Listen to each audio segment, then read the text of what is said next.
जी, हम लोग यहाँ पर बात करेंगे पॉसिबिलिटी नंबर 4 के ऊपर। 3 के ऊपर हमने बात की थी, जिसका जो मेन फ़ोकस था वो यही था कि वो लड़का ज़िंदा नहीं है और उसको हत्यारे उठाकर ले गए। अब उसमें मैंने 2 चीज़ें बताई थी, मैं जल्दी से एक छोटा-सा आप लोगों को यहाँ पर रिकैप देना चाहूँगी ताकि आप लोगों को याद रहे कि हम क्या बात कर रहे थे। उसमें वो बिस्तर पर असली लड़का लेटा हुआ था, ठीक है? और वो नहीं है ज़िंदा, वो वही था जो असल में जो असल बंदा था। और उसके साथ उन्होंने जो भी किया ख़त्म। उसके बाद जब उसको लेकर गए हैं तो कूपर ले जाने के बजाय लीलावती ले गए और उन्होंने अपने हिसाब से उसको उसको दफनाया है या जो भी उसको किया है जो उनको सही लगता है, क्योंकि ये एक जो मैंने उसमें कन्फर्मेशन की बात की थी, उन 3 कन्फर्मेशन में से सबसे मजबूत कन्फर्मेशन ये होती है कि आप उस बंदे को जिसको मार रहे हैं उसको अपने अपने पास ही लेकर जाएं और ख़ुद ही उसका जो भी करना है उसका आखिर में वो आप खुद करेंगे। दूसरी बात ये कि एक और उसमें मैंने बात की थी कि डीनो की तरफ बहुत कुछ हो सकता है और डीनो ही की तरफ से हो सकता है कि उसको लीलावती ले जाया गया हो या जो भी हो। और एक और भी मैंने उसमें बात की थी कि डीनो की तरफ मार के और लाकर यहाँ पर रख दिया, लेकिन वो बंदा वही है। जो भी ये सारी चीज़ें, ठीक है, मेरे हिसाब से टेरेस में किचन में ऐसा वैसा कुछ हुआ नहीं है, लेकिन ठीक है, पॉसिबिलिटीज़ हैं और पॉसिबिलिटी में कुछ भी हो सकता है।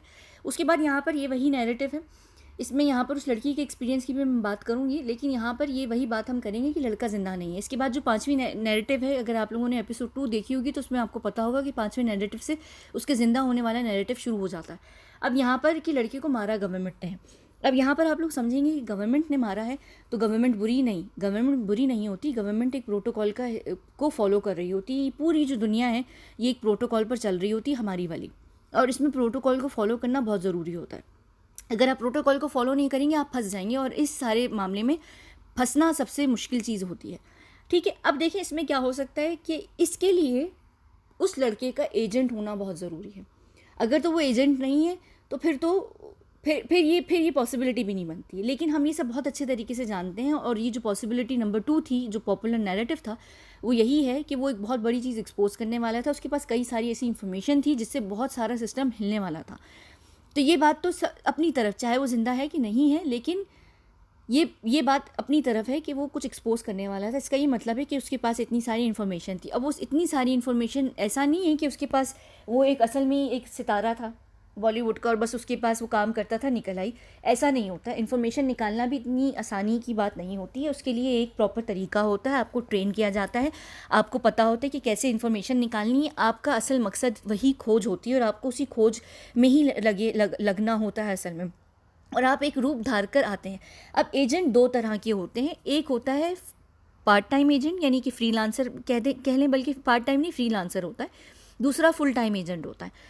अब जो फ्रीलांसर होता है वो एजेंट भी हो सकता है और कभी कभी वो स्पाई भी होते हैं। स्पाई जो होते हैं वो 3-4 किस्म के होते हैं, जिसमें से एक होता है जो गवर्नमेंट के साथ और अच्छे लोगों के साथ काम कर रहा होता है। दूसरा स्पाई जो होता है वो खबरी होता है, बुरे लोगों का, लेफ्टिस्ट का, या जो भी गंदे लोग होते हैं, यानी जो गवर्नमेंट के ऑपोजिट लोग होते हैं, ठीक है। तीसरा स्पाई वो होता है जो क्या होता है, जिसको आप प्राइवेटली हायर करते हैं। वो आप उसको प्राइवेटली हायर भी कर सकते हैं, वो अपने कामों के लिए, आप अपने पर्सनल चीज़ों के लिए हायर कर रहे हैं।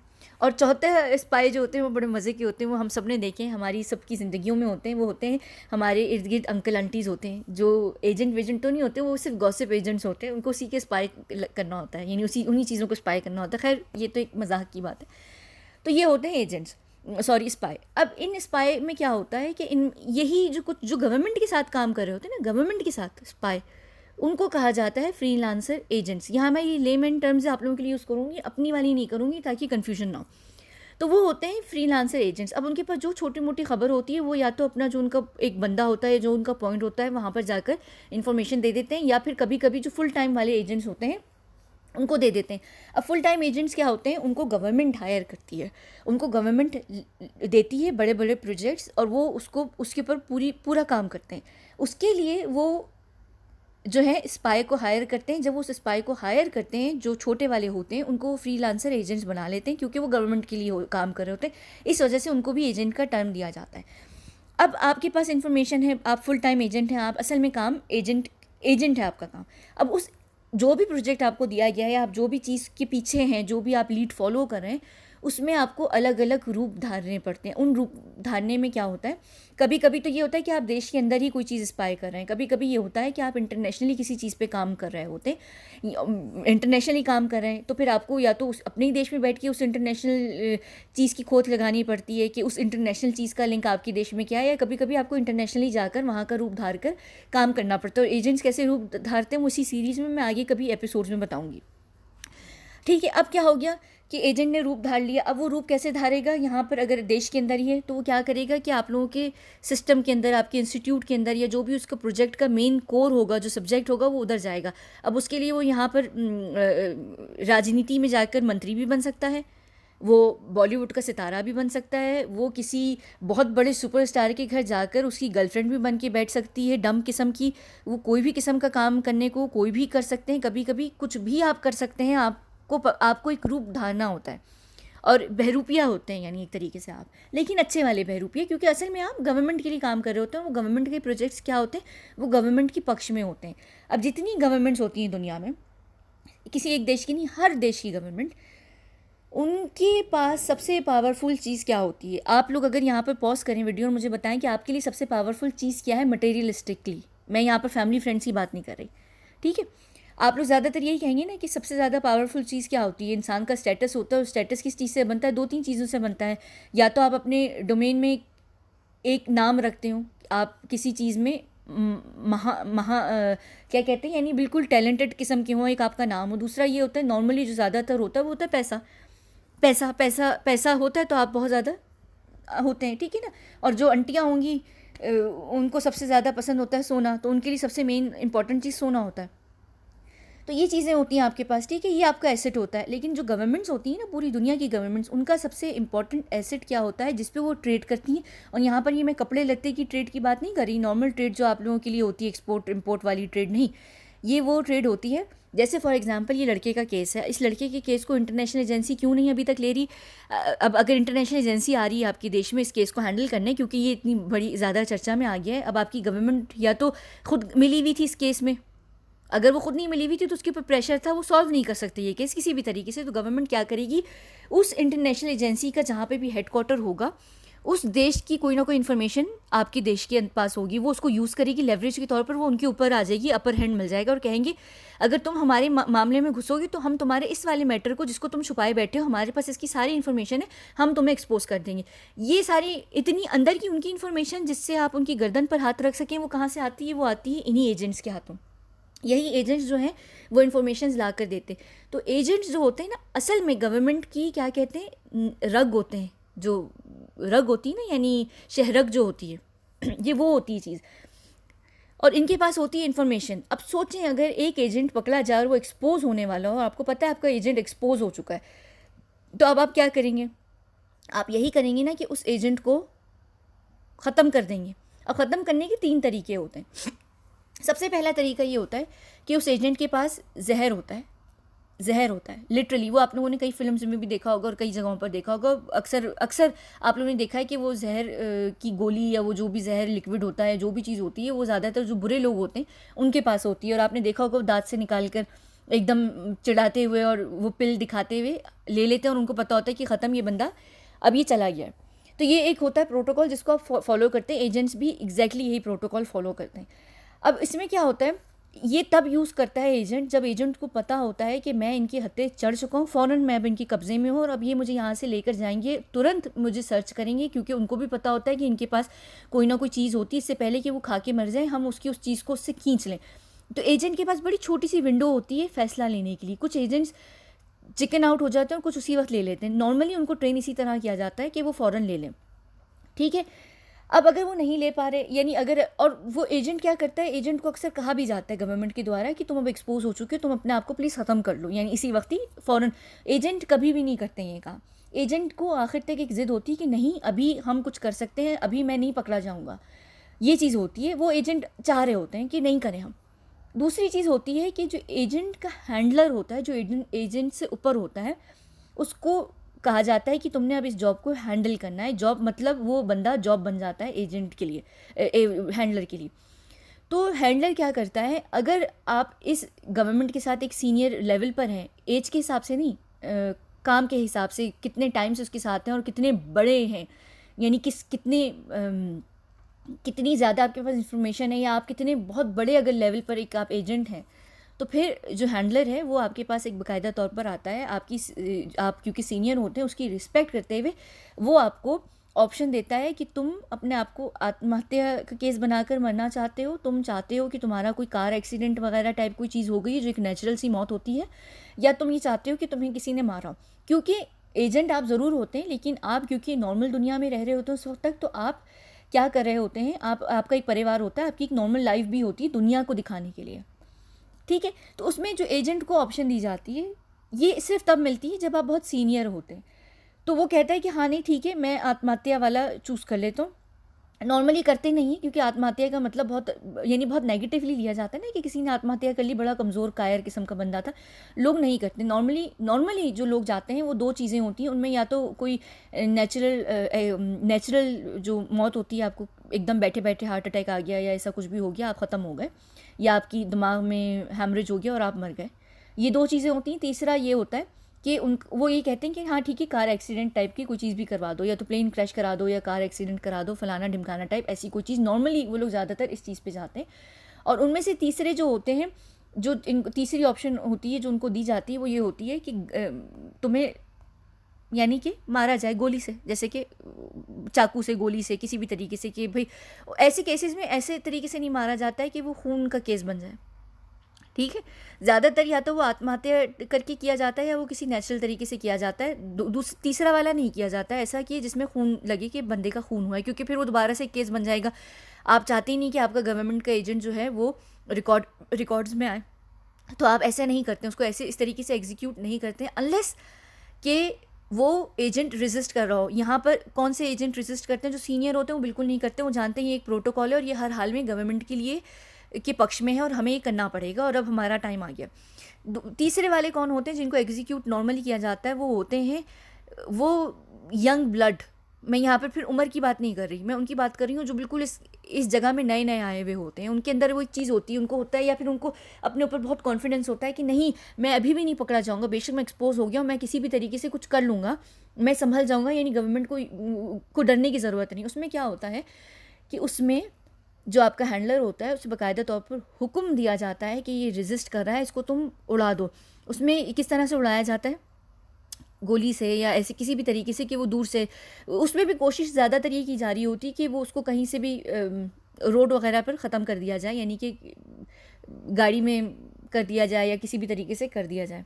यहाँ पर अगर आप लोगों को समझ आ रही होगी ना, तो आप लोगों को ऐसे बहुत सारे लोग हैं हॉलीवुड से जुड़े हुए जो जा चुके हैं बड़े सिमिलर मैनर में, शायद आप लोगों को समझ आए, पता नहीं आती कि नहीं। खैर, उसके बाद यहाँ पर इस तरह से मार दिया, ख़त्म, ठीक है। ये होते हैं तरीके मारने के गवर्नमेंट के। अब गवर्नमेंट को मारना ज़रूर पड़ता है। अब इसमें एक और भी होता है, एक और बड़ा होता है वो नहीं, अच्छा हाँ, वो सॉरी वो पॉसिबिलिटी 6 का है, वो मैं यहाँ अभी नहीं बात करूँगी, ठीक है। तो आपने गवर्नमेंट ने मार दिया, ख़त्म। एक जो आखिरी है और जो सबसे ख़तरनाक है, लेकिन आजकल जो सबसे ज़्यादा यूज़ किया जा रहा है, क्योंकि हम एक एडवांस दौर में रह रहे हैं, हर चीज़ इतनी एडवांस हो चुकी है, वो है एक चिप। क्योंकि मैं अभी यहाँ पर रणवीर की भी बात कर रही थी, तो मैं पिल्स या चिप्स ये चीज़ें ढूंढती हूँ और मुझे पता होता है कि बॉडी में कहाँ कहाँ होती है, लेकिन रणवीर के मुंह के ऊपर मैं बात कर रही थी, तो मैं यही कहूँगी कि मुंह में भी होती हैं, मुंह के अंदर भी होती हैं, कभी दांत के अंदर होती हैं, कभी दांत के अंदर एक आपका दांत निकाल के उसमें चिप लगा दी जाती है और उसके ऊपर एक क्राउन लगा दिया जाता है या विनियर लगा दिया जाता है, जो भी तरीका होता है, ठीक है ना। बहुत सारी चीज़ें होती हैं, तो वो चिप होती है आपके अंदर। अब वो चिप कब यूज़ की जाती है? दो तरीक़ों से, कि आपका जो एजेंट है वो रेजिस्ट कर रहा है, वो नहीं मरना चाह रहा है, क्योंकि वो अपनी ज़िद पर अड़ा है, उसको ये कॉन्फिडेंस है कि मैं नहीं पकड़ा जाऊँगा। ऐसे में उस चिप को एक्टिवेट कर दिया जाता है, लेकिन चिप को एक्टिवेट करने के बाद उसका क्या रिजल्ट निकल कर आता है वो कई सारे होते हैं, वो मैं नहीं बताऊँगी, वो थोड़ी डिफरेंट किस्म की इन्फॉर्मेशन है और मुझे नहीं लगता कि वो यहाँ आप लोगों को देने की ज़रूरत है। दूसरा ये होता है किस सिचुएशन में उस चिप को यूज़ किया जाता है, कि आपको पता है कि आप के एजेंट एक्सपोज हो गया है, वो पकड़ा जा चुका है, वो हथियारों के हत्थे चढ़ चुका है और उससे उसकी जो भी उसके पास जहर था या वो जो भी था वो भी अब उसके पास नहीं है, या वो जो भी ऐसी चीज़ है, या फिर ये कि अब वो उसने रेजिस्ट किया और वो रेजिस्ट करने की वजह से दोबारा पकड़ा गया है और वो चला गया, यानी जब वो हथियारों के पास चला जाता है तो उस चिप को एक्टिवेट कर देते हैं आप उसी वक्त तुरंत, जब आपको पता चलता है कि वो पकड़ा जा चुका है। उसमें क्या होता है उसमें डिपेंड करता है कि हत्यारे कितने स्मार्ट हैं। अगर हत्यारों को पता है कि ऐसा कुछ हो सकता है तो वो फिर कोशिश ये करते हैं कि वो खबर तक ना लगने दें कई टाइम तक कि आपका जो बंदा है वो हमारे हाथों आया हुआ है। लेकिन अगर आपने चिप डाली हुई ना तो वो आप ट्रैक कर लेते हैं, आपको पता चल जाता है कि वो कहाँ पर है, क्या है, तो उसमें आप चिप को एक्टिवेट कर देते हैं, बंदा उसी वक्त ख़त्म हो जाता है, उसी वक्त ख़त्म हो जाता है, उसी वक्त ख़त्म हो जाता है। ये होती है चिप से मारने का तरीका। अब ये जो सारी इन्फॉर्मेशन की बात है, ये मैं जो बार बार कह रही हूँ, हर देश में इन्फॉर्मेशन जो होती है वो आपके लिए सबसे ज़रूरी चीज़ होती है। बस समझ लें कि इन्फॉर्मेशन है और बस ख़त्म। जिस देश के पास जितनी इन्फॉर्मेशन है वो पावरफुल है। वो इकनॉमी जो ये आप लोगों को नहीं बताया जा रहा होता है कि जिनके पास न्यूक्लियर है वो पावरफुल है, या जिनकी इकनॉमी अच्छी वो पावरफुल हैं, या जिनकी करेंसीज अच्छी हैं ये और वो, जिनके पास जितना कुछ है, जिनके पास रिसोर्सेज हैं वो पावरफुल है। नहीं, पावरफुल सिर्फ वही देश है जिसके पास इन्फॉर्मेशन है। जिसके पास इन्फॉर्मेशन नहीं है वो पावरफुल नहीं है, वो बिल्कुल भी पावरफुल नहीं है। पावरफुल, अब मैं एक और भी बात बताती हूँ। मैं यहाँ पर सिक्योरिटी क्लियरेंस की बात कर रही थी, ठीक है। मैं यहाँ आपको नहीं बताती कि आपका देश सेकंड वर्ल्ड में आता है, फर्स्ट वर्ल्ड में आता है या थर्ड वर्ल्ड में आता है, ये आप लोगों को खुद बहुत अच्छे तरीके से पता है। आप लोग चाहें तो कमेंट में खुद लिख दीजिएगा, मैं नहीं बोलूँगी। जिस भी कैटेगरी में आपका देश आता है उस कैटेगरी में सिक्योरिटी क्लियरेंस नहीं मिलती है इस जगह की जिस जगह पर मैं हूँ, उस देश को नहीं दी जाती है। वो उसके लिए क्वालिफाई नहीं करते, लेकिन इंडिया क्वालिफाई करता है। इंडिया उस जगह पर क्वालिफाई करता है। ये अच्छी भी बात है और ये बहुत बुरी भी बात है, लेकिन ये क्वालिफाई करता है। और ये लोगों के लिए ना, जो देश होते हैं उनके लिए बड़ी गर्व की बात होती। जनता तो जानती ही नहीं, तो जनता को तो पता नहीं, लेकिन जो ये स्टेटस ले लेता है ना उसके लिए बहुत गर्व की बात होती है कि हम इतने करीब हैं और हम इस सिस्टम के अंदर हैं। यानी इसका ये मतलब होता है कि आप सिस्टम के साथ मिलकर, आपके पास एक पावर होती है जो आप सारी दुनिया की जो दूसरे देश होते हैं जो आपसे नीचे होते हैं, जो थर्ड वर्ल्ड कंट्रीज़ होती हैं, यहाँ तक कि सेकेंड वर्ल्ड कंट्रीज़ भी होती हैं, आप उनके ऊपर हुकूमत कर सकते हैं अलग तरीके से। तो ये बड़ी बड़ी बड़ी चीज़ होती है। और अक्सर जो थर्ड वर्ल्ड कंट्रीज़ होती हैं वो बड़े बुरे तरीके से पिस रही होती हैं, पेली जा रही होती हैं, उनका एक अलग सिलसिला चल रहा होता है। तो उससे भी निकल कर आप बाहर आते हैं, आपको बड़ा फ़ायदा होता है। ये मैं आगे आप लोगों को एक्सप्लेन भी करूँगी ये सारी चीज़ें, अभी नहीं। तो ना, ये आपके देश के पास ये सिक्योरिटी क्लियरेंस है और ये चीज़ है। खैर ठीक है, अब ये बात यहाँ पर आप लोग को समझ आ गई। अब मैं यहाँ पर बता दूँ कि ये जो लड़की है ना, इसका भी एक्सपीरियंस होते होते रह गया, क्योंकि लड़की वो ज़िंदा है तो उसका मतलब है वो मारी नहीं गई है। इस केस में उस लड़की के लिए ये चीज़ की जा रही थी कि वो एक्सपोज हो चुकी थी और उसको मारने का पूरा प्लान था। लेकिन कुछ बहुत स्पेशल केसेस होते हैं, बहुत स्पेशल केसेस होते हैं जिसमें आप अपने एजेंट को मारते नहीं हैं, आप उसको, ये वही बात आ जाएगी मेरे ख्याल से, जो पॉसिबिलिटी नंबर मेरे ख्याल से कौन सी वाली, छठी वाली है शायद, उसमें आप उसको डिक्लेयर कर देते हैं। क्योंकि आपको पता होता है कि ये बंदा इतनी सारी इन्फॉर्मेशन सिर्फ अभी ही नहीं अपने अंदर रखता है, ये हमारे आगे बहुत काम आने वाला है। अगर हम इसको दूसरी दुनिया में ले जाएं, वहाँ पर अगर हम उसको ले जाएं, हमारे लिए बहुत फ़ायदा होगा। उसमें क्या करते हैं कि आप चीज़ों को स्टेज करवाते हैं, ठीक है। मैं सिर्फ यहाँ पर एक एग्जाम्पल दे रही हूँ। तो ये सेकंड हैंड एक्सपीरियंस उस हिसाब से।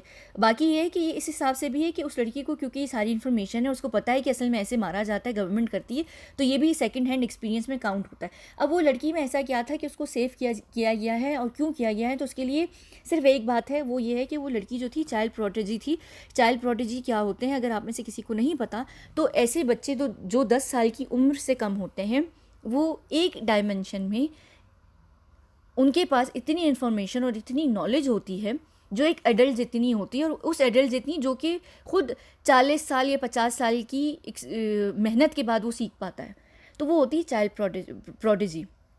अब यहाँ से जो है ना, जो असल संबंध जुड़ता है उस लड़के का और उस लड़की का, वो इसी चीज़ पे जुड़ता है। अब वो लड़का क्या चाइल्ड प्रोडिजी था कि नहीं, ये मैं अगली वीडियो में बात करूँगी, वो सिर्फ परिवार बता सकता है, लेकिन वो लड़का प्रोडिजी ज़रूर था, ठीक है। अब वो किस चीज़ में था, अच्छा अब यहाँ पर ना हम एक डायमेंशन की बात करें ना, यानी एक चीज़ के अंदर, यानी या तो आप फिज़िक्स में होते हैं, या आप मैथ्स में होते हैं, या आप आर्ट्स में होते हैं, या आप किसी स्पोर्ट्स के अंदर होते हैं, या आप किसी भी चीज़ के अंदर होते हैं, लेकिन वो एक चीज़ होती है।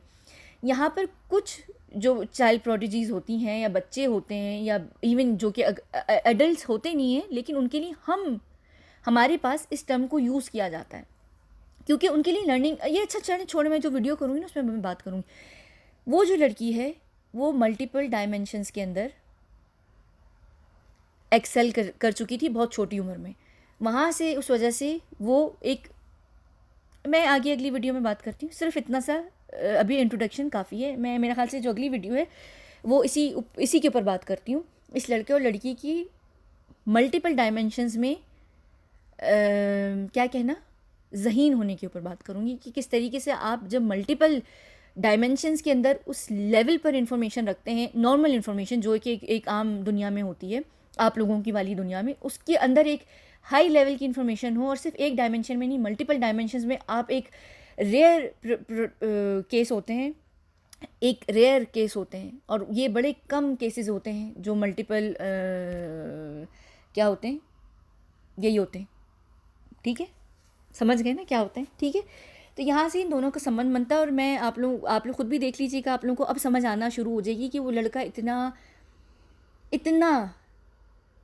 क्यों प्रोटेक्टेड है, अगर वो है, और अगर वो ज़िंदा है तो उसको क्यों प्रोटेक्ट किया जा रहा है। इसका सिर्फ यही कारण निकल कर आएगा और मैं यहाँ से अब एक्सप्लेन करना शुरू करूँगी, क्योंकि यहाँ पर ये चौथी क्या है, ये पॉसिबिलिटी ख़त्म होती है कि वो ज़िंदा नहीं है। अब जो आगे पॉसिबिलिटी शुरू हो रही है पाँचवीं और छठी की, वो ज़िंदा है, लेकिन वो ज़िंदा क्यों है और उसको क्यों ज़िंदा रखा जा रहा है, तो उसके पीछे सबसे बड़ा कारण वो यही है जो लोग आप लोग कह रहे हैं ना कि अगर उसको सेव किया है तो क्यों किया गया और बाकियों को क्यों मारा जा रहा है, दिशा को या बाकी सारे लोगों को। उसका ये मतलब है कि वो आपके उनके किसी काम के नहीं, सिर्फ उनको पता है कि ऐसा कुछ होने वाला था। यानी जब आपको होता है ना कि आपने खून होते देख लिया है तो आपको ख़त्म कर दिया जाता है, आपको उड़ा दिया जाता है। जो 9/11 का जो सारा इंसिडेंट हुआ था, उसमें जो लोग इस चीज़ को एक्सपोज करने वाले थे कि ये सारा खुद कराया गया था और ये सारा एक बहुत बड़ा ड्रामा था, तो जो बड़े बड़े लोग एक्सपोज कर रहे थे ना सिर्फ उनको, उनके परिवार, यहाँ तक कि उनके कुत्तों तक को मार दिया गया था। सोचिए, तो ये अगर इस केस में अगर ऐसा है तो इसके इर्द गिर्द लोगों को क्यों मारा जा रहा है, सिर्फ यही एक मेन कारण है कि क्यों मारा जा रहा है। और ये लड़का जो है ये भी मल्टीपल डायमेंशंस में एक केस है और लड़की भी बिल्कुल सेम सिमिलर केस है। यहाँ से इन दोनों का बनता है जो प्रॉपर केस बनता है और ये जुड़ते हैं यहाँ से। इस लड़की के और इस लड़के दोनों, लड़के का खैर लड़के ने ऐसा नहीं टेस्ट दिया हुआ है, लड़की जो है वो मेंसा की मेंबर रह चुकी है। अब उसके कोई रिकॉर्ड्स नहीं है, मिलेंगे भी नहीं, क्योंकि जब आपको ख़त्म कर दिया जाता है आपकी हर तरीके के रिकॉर्ड्स को, फाइल्स को डिलीट कर दिया जाता है और आपकी फ़ाइल जो है वो 7वीं वाली जो पॉसिबिलिटी वहाँ पर ट्रांसफ़र हो जाती है, तो वो जो आपकी असल सारी आइडेंटिटी होती है उसको ख़त्म कर दिया जाता है। यहाँ तक कि कभी कभी तो ऐसी आइडेंटिटी ख़त्म की जाती है कि लगता भी नहीं है कि आप नॉर्मल दुनिया में पैदा भी हुए थे, वो लेकिन डिफरेंट तरीके से की जाती है। वो बिल्कुल आइडेंटिटी बिल्कुल ही ख़त्म कर देना।